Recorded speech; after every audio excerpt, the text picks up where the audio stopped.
Cool. Hi, my name is Leesha, and today I'm going to be talking about this project I've been working on called CrowdCheer, which is about this new domain that we've been thinking about within crowdsourcing called ad hoc crowds, which I'll get into. So one thing that I've been wondering with this project is, imagine if we could crowdsource support within our communities, so groups of people that already exist as we worked towards our goals. You could think about this in a race setting. So when there's a community of runners and they're getting support from the crowds of spectators that are there to cheer for them. You can also think about this in another setting, like a research studio where you might be a student working on a research project for the first time in the context of the studio where other students might be able to provide you with support and help you in different ways. So one of the things I've been thinking about in the research question that motivates this project is how might we crowdsource support within these kind of pre-existing crowds or these communities that already exist, where there's this ecosystem of needs and resources, but the members within the community might not be aware of the different opportunities where they could be providing support. So to get a little bit deeper into the research questions and kind of what we've been thinking about with this project, one thing we've been wondering is how might these pre-existing crowds start to provide this continuously available support for needs within the community. And so we've been thinking about this new crowdsourcing domain, which we're calling ad hoc crowdsourcing, where crowds of people are kind of already engaged in this activity space or in this community, and they might be thinking about their individual goals or objectives, and how to kind of help them think about those alongside maybe global system goals or outcomes that we care about for the broader community. So if we're thinking about these kind of like global system goals that we want to achieve as well, another question we might ask is, well, how do we start to present these different opportunities to these ad hoc crowd workers such that they're actually willing to participate in the tasks? And one technique that we hope to contribute with this work is the side-loading technique. So if you want these ad hoc crowd workers who are kind of engaged in their own goals to participate, you really need to understand their ongoing goals and objectives in that activity space, and then kind of think about side-loading the global system task opportunities when they're more likely to complete that global task. And then you might think, okay, well, that sounds great, but how do you kind of keep track of all these different opportunities and whether or not the person is willing? And that gets pretty complicated, particularly if you're thinking about these real-time settings where you might want to keep track of this over a period of time, like a race or in a research studio. So our third contribution is kind of thinking about, well, how do we start to systematically identify these opportunities such that we can present them to the crowd opportunistically? And so we're introducing this new framework called continual crowd support, which really thinks about, okay, well, how do we monitor the states of both these like local users that we care about and these global system objectives, and then kind of systematically define and identify the support opportunities that we can then think about presenting to them using the side-loading technique. So to get a little bit deeper into the different contributions that we've been thinking about, and more specifically in the race setting, one of the things we've been thinking about are these ad hoc crowds, and they have some really interesting characteristics that make them unique compared to other how people typically think about crowds in the crowdsourcing literature. So these crowds, like we talked about, have their own primary goals, which usually means that they're kind of working towards their own goal within this activity space or within this community.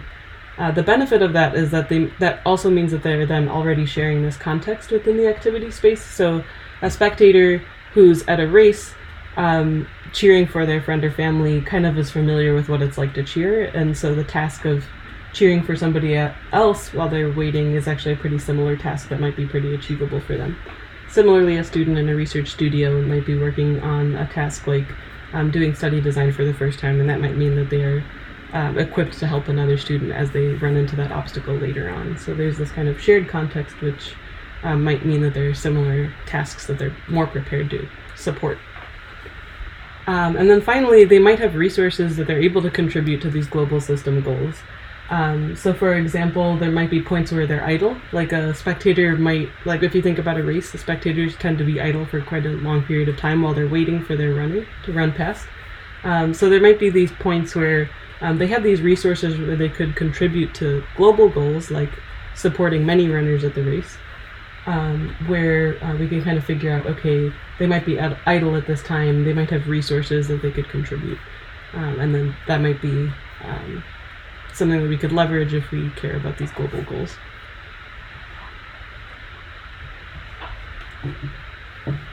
Jumping into the second contribution, kind of thinking about, well, if we have this like unique crowd that has these characteristics where they might be able to do similar tasks, and they might have some resource or availability to participate in tasks that have like global value to the community. How do we think about presenting those opportunities to the crowd workers in ways that they're actually willing to participate? So one of the core obstacles that we specifically encountered in the race setting was that when spectators are presented with these support opportunities to cheer for other runners at the race, the spectators are unwilling to cheer for other runners unless they're actually confident that participating in that task won't interfere with cheering for their friends and family. So a spectator's not going to cheer for somebody else if they're not sure where their runner is, and if cheering for this other person is going to prevent them from the task that they care about most, which is cheering for their friends or family. And so we can start to think about how to motivate spectators to cheer for other runners in addition to their own, by increasing their confidence that these opportunities of cheering for other people are not going to interfere with their ability to cheer for their runner. So to do this, we start to think about sideloading these global task opportunities alongside the state of their primary goals when the user's actually idle. So that's kind of generically, but specifically in this setting, we're thinking about, okay, you could present these other nearby runners or opportunities to cheer for them alongside the state of your primary runner as a spectator.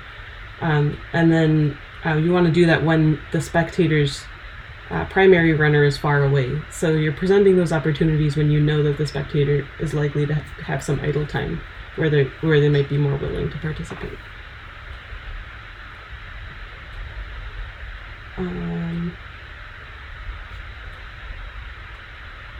Yeah, okay.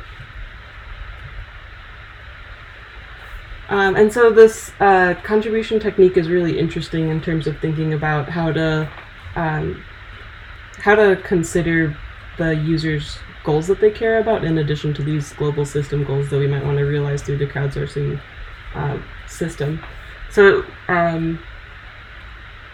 that's helpful in trying to understand how to present the opportunities to the spectators such that they're willing to do it, but that still means we need to start to actually define and identify these opportunities. So how do we start to do that systematically?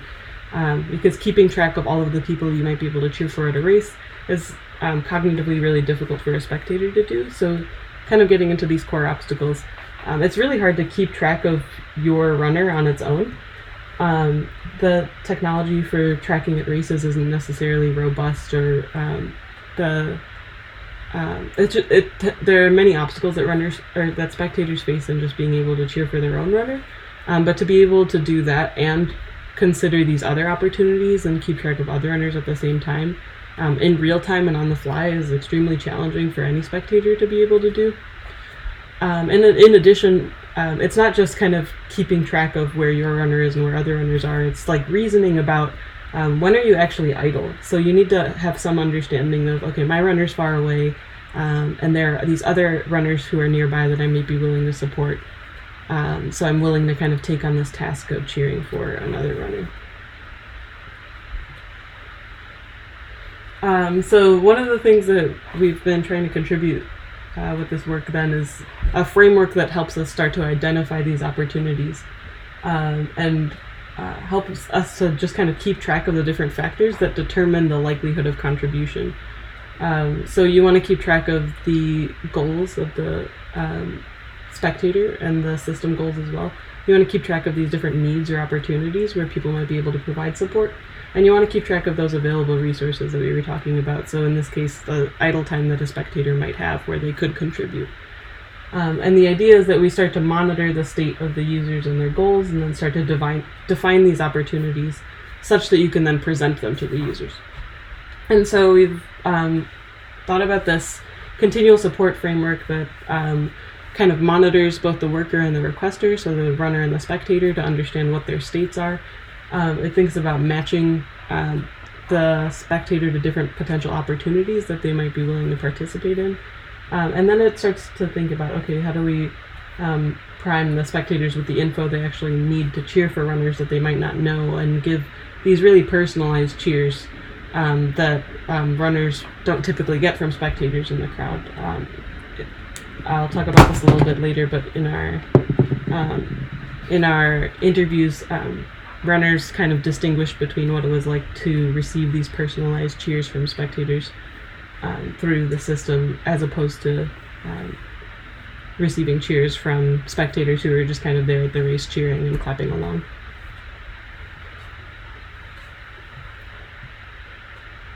Okay, so all of these contributions that I've talked about kind of take shape in this app that we have been working on as our system. So CrowdCheer is actually an iOS app that both runners and spectators install at races.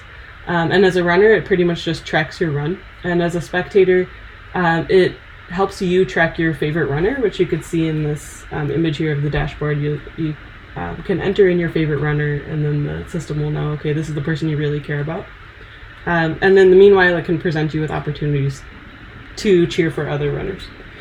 So high level, the way CrowdCheer kind of realizes these contributions is that it starts to define and identify these different cheering tasks that for this ad hoc crowd of spectators. And then thinks about, okay, how do we present these opportunities to spectators while they wait to cheer for their friends and family, where they're more likely to cheer for other runners when they have this kind of idle time. So specifically, you could kind of see in this UI, when your runner is far away and there are opportunities of other runners nearby, the UI will emphasize those opportunities in this dashboard alongside the de-emphasized status of your runner. So you can kind of see that your runner is far away, and you see that the other runners are nearby that you could be cheering for. So we ran a study with CrowdCheer over this past quarter, and we conducted the study at a 10K race in Chicago. We had 19 participants altogether. There were 8 spectators and 11 runners, and we conducted 15-minute post surveys with as many people as we could get to respond to the survey. So we got 5 spectators and 9 runners. And then we conducted 20 semi-structured interviews with all 5 of those spectators, and then 3 of the runners who had particularly interesting responses in their post surveys that we wanted to follow up on.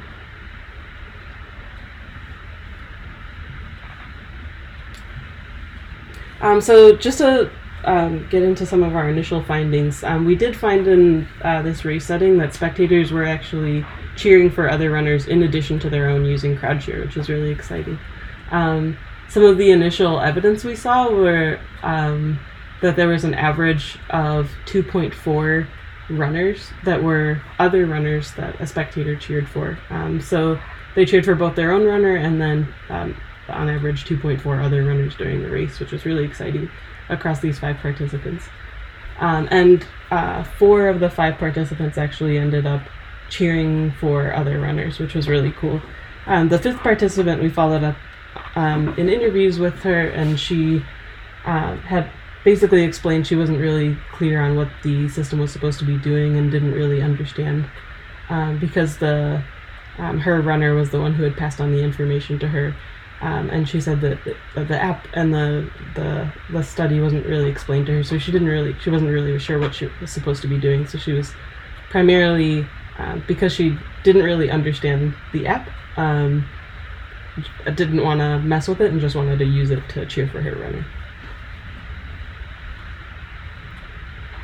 So that was just kind of the outcome, but what was even more interesting was we saw that people were willing to cheer for other runners because the opportunities were actually side-loaded alongside the status of their runner when they were idle. So we're really getting a sense of the mechanism within the system actually leading to the outcome that we care about, which is pretty cool. So these are just some of the average measures from our survey. We had a couple of Likert scale questions where some of the particularly notable ones were using the app, I knew approximately how far my runner was at all times, 7 being agree. People on average responded with a 6.2. Similarly, when I cheered for other runners using the app, I knew that my runner was not nearby. And people responded with a 6.4 on average for that, which was great. We also tried to get a sense of were there maybe, like in the times where they chose to not cheer for other runners, were there like any potential reasons why they might have not cheered for other runners? So we asked some additional questions like, I didn't cheer for other runners because I was worried I would miss my runner, and we saw a pretty low response on that as a 3.2, one being strongly disagree, which was pretty good. The next one's kind of interesting. We saw, so the statement was, I ignored information about other runners to make sure I would see my own runner.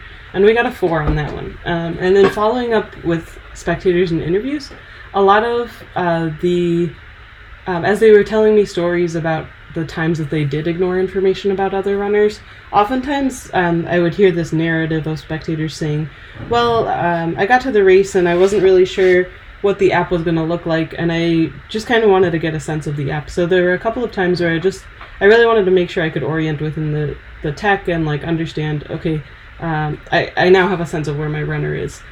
So there was almost this learning curve where they just wanted to use the app in the setting to get a sense of, okay, what does this feel like? What does it look like to cheer for people?